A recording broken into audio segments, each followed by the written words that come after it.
Breaking news from the FDA tonight. They are now urging Americans to avoid the Johnson & Johnson vaccine if you have access to Pfizer or Moderna instead because of concerns over potential blood clots. We also have news here tonight on that antiviral Paxlovid that so many Americans are now taking with the Omicron subvariant now sweeping the country. Reports that some have said their symptoms have come back after taking that antiviral. Here's Whit Johnson. Tonight, the FDA moving to limit the use of the Johnson & Johnson vaccine, saying the one shot should only be given to Americans who either don't have access to the Moderna or Pfizer vaccines or won't take them.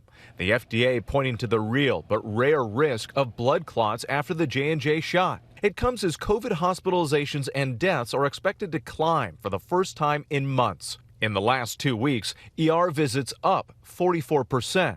For the most part, people are well protected from the vaccines, but those that are unvaccinated make up a large portion of those that are in hospitals, as well as the elderly and immunocompromised patients that can't mount an effective immune response. And tonight, health officials also reporting more people are turning to the drug Paxlovid, its use up tenfold in recent weeks. But now a team of scientists is investigating some reports of a relapse in COVID symptoms in patients who took the antiviral drug. Paxlovid, which can cut the risk of hospitalization by nearly 90%, is for people with mild to moderate COVID symptoms at high risk of severe disease. John Donahue says he, his wife, and mother-in-law all saw their COVID symptoms dramatically reduced after taking the pills. After about another 5 days, we started having symptoms again, all three of us. We had another 5 days or so of feeling ill, where we tested positive. Donahue says the second time around, the symptoms were milder.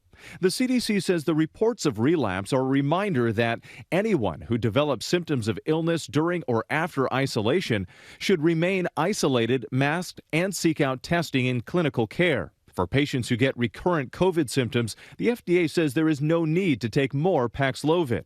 Tonight, many health experts remain confident in the drug's benefits. The main thing is Paxlovid is to prevent progression to severe disease, hospitalization, and death, and it does that.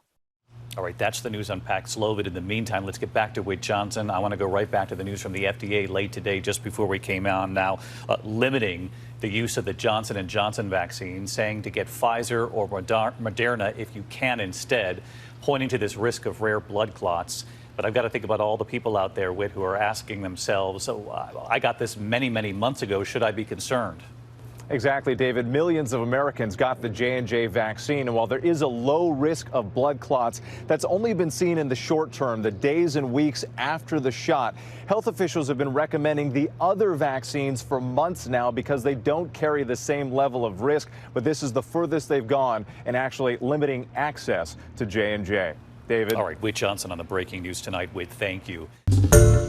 Hi, everyone. George Stephanopoulos here. Thanks for checking out the ABC News YouTube channel. If you'd like to get more videos, show highlights, and watch live event coverage, click on the right over here to subscribe to our channel. And don't forget to download the ABC News app for breaking news alerts. Thanks for watching.